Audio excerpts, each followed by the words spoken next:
The following is brought to you by Bleacher Report. If you guys want to check out my live post-game reaction show, make sure to have the Bleacher Report app downloaded and ready to fire up right after the game. You'll find me in the Chargers section. Bolt up. Well, kia ora, Bolt fam, Chargers fans of America, of the universe. We are back with another post-game reaction show, our first one of the 2024 season with the Los Angeles Chargers. I'm your host, the director, for those of you who are unfamiliar. I have a little YouTube channel out there, 50,000-ish rough subs, and we're all things Chargers football over there. And Bleacher Report, kind enough to let me host over here every once in a while. This time in regards of our reaction to the Chargers-Seahawks game that just went down just a few hours ago and kickoff. I think one of the biggest things that Chargers fans were hoping to see in this game was the unearthed and the first glimpse of what a new Jim Harbaugh-led team would look like. And I think in some ways we weren't disappointed. In other ways, of course, Chargers fans don't like an L, no matter what, context, including a preseason game. But in other case, I think what a lot of us had expected to see, maybe we didn't get to see as a whole because of, Jim Harbaugh holding things close to the vest. He doesn't want to reveal too much. A very strategic person when it comes to his coaching style in the NFL. And maybe that's something that, was a bit unceremonious, a bit anticlimactic for Chargers fans to see this week in regards of the offense. However, it wasn't all bad. After the Chargers dropped this game 16-3 to the Seattle Seahawks, we did see a good, healthy dose of what the Chargers defense could look like behind Jesse Minter, the new mastermind behind it all.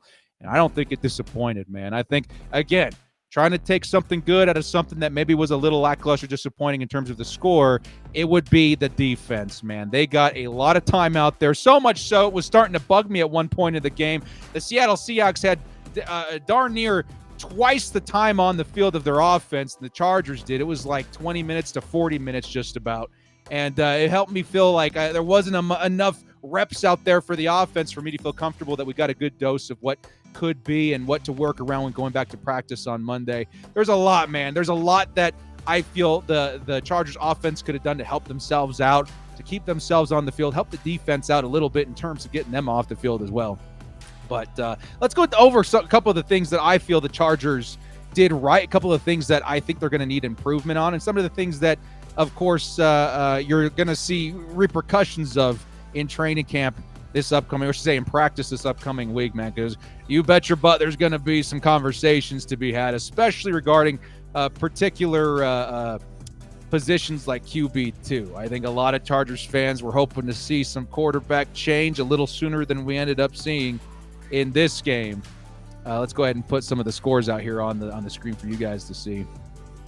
And I think the change did bring in some for next week, but it felt like a little too late, right? So let's go ahead and take a look at some of that's here. Our recap: Seattle 16, Chargers 3. Some of the stats here that are as of note, though, okay? So first off, let's take a look at the defense, right? By the stats of the Seattle Seahawks offense, it wouldn't tell you too much in terms of the success of the defense, right? But there's a couple of numbers to note here. Sam Howell, who went 16-27, 130 and a touchdown. Not a bad day for a backup quarterback. Matter of fact, Howell was looking dang good out there at times, but he did take a couple of sacks. There were some, passes swatted away by the Chargers secondary. Some nice plays in terms of pressure, especially in the first quarter. Felt like there was some good things to like in that first half. And again, not much to say. Let's actually go over to the Chargers side here on defense real quick. Defense, some guys to note. Okay, Nick Neiman looked absolutely fantastic. I think he ended up being the player of the game by the end of everything was all said and done, right? 12 tackles, 11 solo, I should say. Tackle for loss, the sack on there. He was all over. I think at that point it was Jay Walker, then maybe even a little slice of Howell as well. Definitely a guy that I had high expectations of, as he has been an ascending talent, a great special teams player for this team, and he did not disappoint this week. Dean Leonard had a couple of nice plays in here, especially, in terms of what we were hoping to see with the secondary. One of the biggest point emphasis that I have in terms of being a Chargers fan and seeing this team come together and alleviate some of my concern for maybe some lack of talent at positions is cornerback. Dean Leonard did make some good plays. I should say DB as a whole, because the backups also make up a good portion of my worry as far as safety is concerned. But Finley, Dean Leonard, these guys did show up. They made some good plays. Unfortunately, there could have been a little bit better, though. There was a couple, I would say 3 opportunities this game that the Chargers had a very good shot at taking an interception to the house. 2 of them, I think, were in defense of a couple of bubble screens, it looked like, where the Chargers read it beautifully, right? They jumped the route. They got their hands on the ball. But lo and behold, they weren't able to bring it in. And those guys were literally 10 yards away from the end zone, in which they could have certainly swung things in the Chargers' favor with a big play there. I think Finley was one of those guys. And who was the other one? I don't remember the other corner. It may have been Dean Leonard, as a matter of fact. That could have made a big difference there. The Chargers going to be getting some reps on that jugs machine this week. I'm telling you that. Those DBs need to get their hands on the football and make a play. They looked nice. They looked physical. The team looked nice and physical in terms of the defensive backs. But you got to see those big plays capitalized on, because there were some opportunities out there, especially in the first quarter. A couple of guys I want to point out here. Let's see if we can find them on this list. Tuipulotu got a nice little handful of reps in the first half. I would say largely in part because the Chargers are deep at the position. Someone's got to go out there, right? Joey Bosa, Khalil Mack not suiting up this week. We did see a bit of Tuipulotu out there, and he did not disappoint. He was all over Sam Howell, going crazy in terms of his pressure, and that's going to be something. I mean, you want to see some cool highlights, look at what Tui was doing on that line. He was, if you want to see potential for this season, the cup overfloweth in terms of quality pass rushers. Tui was on top of it. And on top of that, there's another guy by the name of Morris Brash out here, who was really flashing for me. I don't know if Chris Rump playing a whole lot. There was rumor that maybe he was, stepped out because of tweaking something. I don't know. I don't have the official word on that. But Morris Brash took, a great advantage of his opportunities out there as one deep, guys at edge. And I was very impressed with the impact that he made in terms of pressure. When he and Tui and these other guys were getting in there, it was really felt as in terms of what this defense was going to be. Because I do think we got a better sample size of what the defense could turn out being rather than the offense this week. The defense and what Jesse Minter is putting together is very blatantly and obviously revolved around the edge position, getting pressure.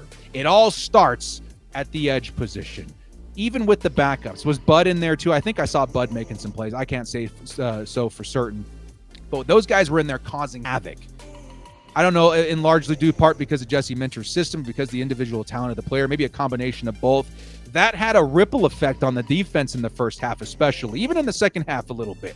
When those guys were generating heat, when those guys were forcing Howell out of the pocket, when those guys were just doing what they do best, the Chargers defense saw some great opportunities to make some play. Right? The Chargers defense was syncing up. The Chargers defense wasn't allowing a lot of points. The Chargers defense looked as good as advertised. The Chargers defense, I dare say, looked like what we were hoping to see in the Brandon Staley era. Brandon Staley was brought in to do one thing, at least with one strength, right? And it was for his defensive prowess. And we didn't see that very much in his tenure. Now with Jesse Minter all of a sudden under command of the defense, things have been moving. Our scrimmage or our joint practice with the Rams, the defense dominated. And I would say, even in, looking past the score, the Chargers defense in a lot of this game dominated as well. And it all started at that edge position. Those guys were going bananas. And it's really good to see that our investment in that position is paying off, that their expertise, even in the depth guys, is paying off. Because this Morris Brash guy came out of left field for me. He was awesome. Rumph could be awesome. Tuli's been amazing. And for the most part, we got to see what that's going to look in the regular season, because the Chargers didn't have Joey Bosa, Khalil Mack out there this week, right? We weren't rushing 3 of the 4 rushers like what's being rumored right now. It's being rumored that the Chargers are going to be rushing 3 of the big 4, which is Bosa, Mack, Tuli, and Bud Dupree most of the time. If the Chargers were this good, and again, it's a preseason game, let's not blow things out of proportion too much. If the Chargers were this good in this game, imagine what they're going to look like when we got Bosa and the gang in there. And Khalil Mack, who had a career season last year. Could get nuts really, really quick. And like we said, starting at the defensive line, in terms of, especially the edge position, that ripple effect was felt. When that edge position, when the pressure was consistent, it felt like every other position was elevated. Defensive line looked like they were pretty good at the beginning of the game. It didn't look as good in the second half, But the first half of the game, we had plays made by Scott Matlock. We had Tito going out there making plays. That unit was looking pretty good, right? Despite some maybe help still being needed in the run defense. The linebackers were looking awesome. Dan Henley, he was out there with another guy. I think it might have been one of the safeties. Those guys were looking really good out there. Tony Jefferson was out there making plays. The DBs looked way better than advertised. Because the DBs, again, I have a lot of anxiety about the position. I felt like we could have done more in terms of roster construction and bringing in talent there. So that, to me, is one of the weaker positions on the roster is cornerback. Those guys looked pretty good when the heat was being delivered. They were given opportunities. They just had to hold on a little bit longer, right? It felt like the coverage didn't need to last as long because the quarterback was being rushed into decision because the heat was being applied pretty quickly. It just felt like it was all fitting into place. A plan was all coming together. And everybody in the defense benefited for it. Now, unfortunately, on the offensive side of the football, I don't think the story was quite as glamorous. We will start with some of the good things that I saw out there, though. Offensively, there were some things to love. And yes, we're going to get to Luis Perez here in a minute because I know that's going to be a big point of emphasis for you guys. Everybody, my Chargers fans, everybody loves Luis Perez. And you got good reasons to. We'll get there. That's your little teaser. Okay? To focus on the good for a second.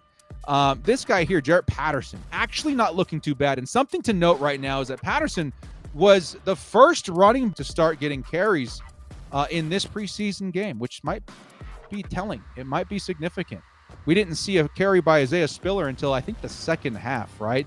That could tell us a little bit of something of what the depth chart looks like. Maybe Jarrett Patterson could end up being running back 4 at this point, because you have to assume that Gus Edwards, J.K. Dobbins, Kamani Vidal are going to be your top 3 guys. I still think running back 4 is going to be a big part of this team. Jarrett Patterson may have vaulted his way up there just based on this week's game. Who knows? And he had a pretty good week, right? 7 for 38, average of 5.4 a carry. That's not too bad.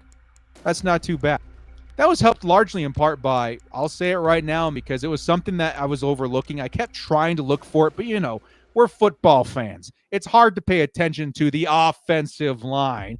But I do think most of the time when I was looking at number 76, every once in a while you saw some other guys like Rashawn Slater in there even. But I was really focused on the first-round guy for us in Joe Alt. Joe Alt looks pretty good, dudes. The broadcasters, they were very much so noting his success out there, how good he looked. They said outside of one play, which was Uchenna Nwosu. There was a play that Uchenna Nwosu made. Outside of one play, Joe Alt looked pretty dang nasty. And that's something you love to hear as a Chargers fan. Joe Alt was out there a long time, too. They weren't shy with the reps for him this week. They want to see what they got. They want to make sure that he can deliver, at least in some part, the potential that we saw of him in the number 5 overall pick. Huge draft capital, huge value there, right? In terms of what we invested. A lot of Chargers fans a little rubbed the wrong way with all the highlights we're seeing of Malik Neighbors. We want to see something from Joe Alt. Well, I'm telling you right now, you pay attention to this week's game, you pay attention to some of the impact that he had out there, some of the guys that he was defending, you would be pretty happy with the results that Joe Alt is bringing to the table right now. In his first, action in a preseason game, he delivered. And again, it's preseason. Let's not blow anything out of proportion, but he looked good. And that's what we needed to see right now. Offensive line's not going to be as flashy. You're not going to start seeing the hype build until the consistency is there. That is what brings a good offensive lineman to the attention of the fans, is consistency. And consistency is going to need a little bit of time. I'm here to tell you right now that consistency, the clock starts now.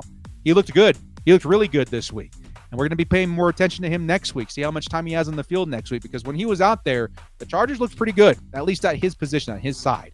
There are times where you're thinking, oh, man, Easton Stick, we're hoping that he can convert here. Drive's been stalling. We're not scoring. The offense is in shambles. Well, meanwhile, Joe Alt is out there doing a pretty dang good job. So I'm going to throw that out there to the universe for you guys wanting, your Joe Alt highlights, your Joe Alt hype, your Joe Alt optimism. It's there. We just have to have the discipline to look for it as Chargers fans when there's other stuff happening on the field in terms of the offense. Now, coming back here to running back. A big thing I was also disappointed in this week is that we didn't get to see Kamani Vidal. That's going to be a big difference maker, I think, next week if he does participate in week 2 of preseason. Keep this in mind. I think the Chargers' running attack is very much so hand in hand with the talent of their running backs. Gus Edwards is a very specific type of running back that's going to see success in this system. J.K. Dobbins is going to see a lot of success in the system. He could be a sleeper top 10 running back in the league if he can stay on the field. And then Kamani Vidal, who I think could end up being the future of this team, would have delivered some pretty nasty results this week had he been on the field, in my humble opinion. There was room behind Alt. There was room behind some of these guys. The run game just could not get going. And that, to me, was a little bit disappointing because Greg Roman is here to deliver something that Chargers fans were very eager to see, and it's a run game. We haven't been a good running team in a long time. A couple of stints with Melvin Gordon, dare I say, Ryan Matthews over the past decade and a half, but it's not been since LT that we've been a respected ground team. We were hoping to see a preview of that this week. Unfortunately, it didn't happen. Now, I'm here to tell you guys, don't be disappointed if it ends up not happening next week either, because the Chargers, from what we're hearing, are running some pretty exotic run packages. Like some pretty creative ways to run the ball is what we're hearing. Is being formed out there by Greg Roman. And you don't want to let too many details of that out of the bag quite yet. However, if the talent's out there, I do think we stand a better chance of seeing a bit of a better preview of what Greg Roman's offense could look like next week. So cross your fingers that we see Kamani Vidal next week. I think he fits a lot better for what the Chargers are trying to accomplish. Jarrett Patterson can be good at times. Even Elijah Dotson can be a nice speed back out there. But really, you need some thumpers. And the dudes that we have on the roster just weren't on the field this week to give us a proper preview of a Greg Roman offense. So just kind of keep that in mind. All right. In terms of receiving, another big thing, and this is going to be something that kind of leaks into the quarterback segment that we're going to get into in just a second. The quarterback segment, very important to this reaction for me. I feel like the biggest source of frustration I had in this game, which again, it's a preview game, so I'm not too turnt right now, but I could have been, was the fact that we didn't get enough of a sample size of the offense. More particular, the weapons. Wide receiver is going to be a big deal competition for this team in 2024. There are guys out there that are going to help shape the success or failure of our Chargers football team for the wide receiver position that need reps in preseason. And because the Chargers couldn't sustain drives, because a time of possession was so tilted towards, in favor of the Seattle Seahawks, I don't feel like we got a proper preview, a proper sample size of these guys today. Because there's dudes out there that I think stand a chance of making the 53. Simi Fayoko at times looked brilliant. I wanted to see more of him. We just didn't have time of possession on our side. At times, Donald Parham got a couple opportunities. He converted a first down that was really impressive. I want to see more of him, right? Brendan Rice got 3 targets. They were tough targets. I mean, you could have made a play there, but it would have been rather spectacular. It's something that I would have liked to see more of him out there on the field. Chark had a couple. I could have sworn that he brought in a catch for a first down, but he got a couple opportunities out there too. My point being, the receivers, I don't have enough of a size outside of maybe Fayoko. Johnston had maybe one good catch too, right? Yeah, it was a 36-yarder. Outside of Fayoko, I can't really say much about the receivers right now. Largely due in part because we just didn't have time out there to watch these dudes operate. And that brings me to my final segment here, the quarterbacks. Chargers fans, I know this is going to be something that is going to be maybe talked about a lot this week in regards of this game. If there's a storyline that comes out of this game this week, is what's going to unfold at QB2 after the Seattle game. What are the consequences of the quarterback, the backup quarterback position after this week? Because Easton Stick, and I'm sorry, but Bleacher Report said it best. Can you guys see? I know it's a little small out here. Can you guys see the emote right there? He did play like poo-poo this week. It was not a good outing for Easton Stick. And let's be honest with ourselves. Easton Stick, he's had a pretty good sample size since last week. If you guys will remember, Justin Herbert went down late last season. We saw quite a few games where Easton Stick was QB1. And even with some nice weapons, I mean, yeah, there was actually a lack of weapons, if I do remember correctly. Even with what at the time was the first team, right? I don't feel like we saw a spectacular outing by Easton Stick, especially our last game, if you know what I'm talking about. If you know, you know. Now coming into this season, Chargers fans, at least the ones that were in my chat earlier today, we remember. And Easton, who was just extended by the team, was expected to do a little bit more than what we saw today. I'm going to say a lot more. Maybe it had to do with the run game not establishing itself. Maybe it had to do with the offensive line not holding up the way that you would hope in parts. Maybe it had even more to do with Easton Stick's individual performance, though. That's something that I kept harping at the top of the episode, at least the top of the live stream I just had, was, guys, don't worry about the score. We're looking for individual talent, upside, execution. The individual player is what we should be paying attention to. Because if they can make a play in preseason, that means they can flash for what's some potential in the regular season as well. Guys fighting for roster spots, these are where those are made and broken, right? This is where jobs are won and lost, is the preseason for individual talent and those guys stepping up. And Easton Stick, to me, he did not step up. As much as I love the guy, as much as I think he's a cool dude and a good person, he's been with the team a long time, I think his job is in jeopardy all of a sudden. Easton Stick played the first half of this game. Second half, Coach Harbaugh comes out and says, we're going to run with Duggan at this point. And Duggan, I'll be honest, first drive, it already looked like the offense was in a better rhythm. The tempo was starting to become established. And his physicality as a runner, his athleticism as a runner, felt a little bit more impressive than Easton Stick. Duggan feels like a tight end running the football. Easton Stick feels like more of a DB, right? And Duggan, he just kind of felt like it fit a little bit more, and it resulted in some first downs. Taking a look at the rushing, because we have to point that out too, right? Easton Stick rushed once for 12 yards. Duggan rushed twice for 15, some pretty big rushes there. That counts for something, but it just felt like Duggan was a little bit better in those terms. But then something crazy happened. The Chargers, I was expecting maybe Bauman to go out at some point too, but the Chargers sent out into the field number 11. No, it's not Cameron Dicker. It's this man by the name of Luis Perez. Luis Perez is a UFL darling, right? Back in the XFL, he was the MVP of the league his season, won a championship, was a great player at the UFL last season. When this man's name graced my timeline on Twitter, X or whatever, and I retweeted, hey, we got ourselves a new backup quarterback, let's go. I started seeing replies on that tweet from very many UFL fans saying, yo, dudes, we got something real in this Luis Perez kid. This may be QB2. Chargers got a good one. So I had to look into it. I was like, who's this Luis guy? It's got everybody so fired up.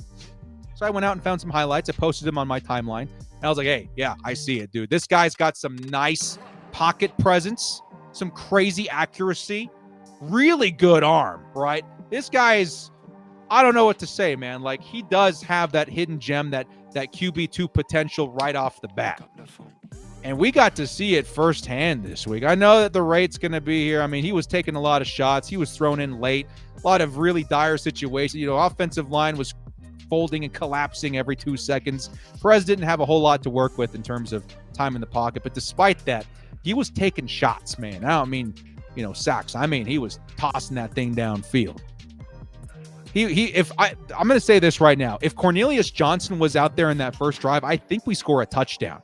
Cornelius Johnson being a much better player in terms of catching in traffic than even a Brendan. Brendan Rice can be good at times, but that's kind of Cornelius's bread and butter. And there should have been some PI calls on those plays, by the way. Chargers should have been at the 1 yard line at some point. Perez's accuracy, ball placement especially, and pocket presence looks vastly underrated coming into this quarterback battle. I was very unaware of who Luis Perez was. I'm going to own that. But in looking into him and seeing his performance this week, I'm telling you right now, man, I think we have something. I think Luis Perez could give Easton Stick and other quarterbacks on this roster fits when it comes to fighting for QB2. Because it's going to be an important aspect of this team going forward, right? We need someone we feel confident in. Right now, my confidence in Easton Stick just isn't there. Duggan could maybe be something. But Luis Perez, man, this guy's something. And I wouldn't be shocked if there's a conversation had about who's starting the first quarter next week versus the Rams in preseason game 2 for the Chargers. Because Perez, if he's behind, let's say, a higher tier, higher quality of offensive line, if he has just a little bit more time in the pocket of which he's really good at navigating, I think we see some more big plays.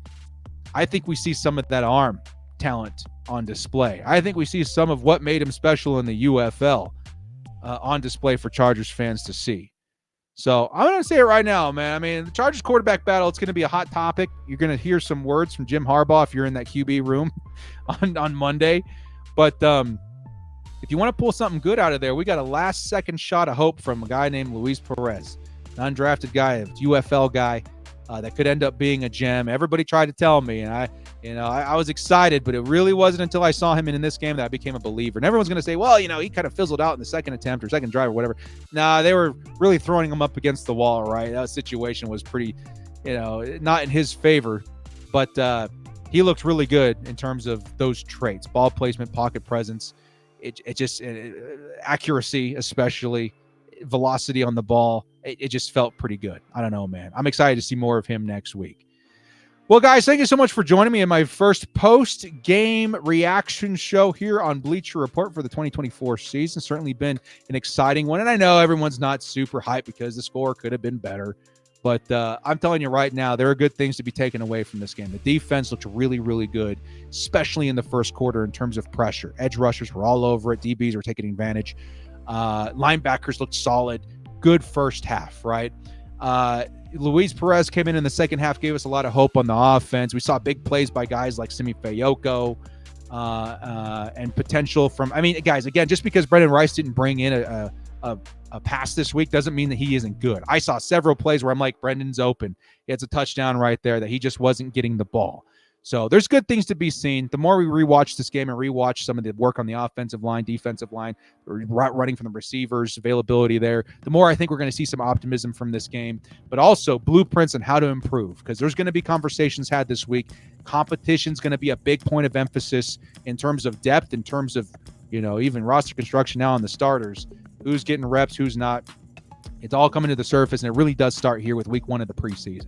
Guys, again, thank you so much for joining me. This has been The Director. If you like what you saw here, hit me up with the follow here on Bleacher Report. We'll catch you next time. And as always, bolt up, stay frosty, and get excited for week 2, baby. Chargers going to be playing the Rams Saturday at 4 or 5 Pacific. Big love, everybody. Bolt up.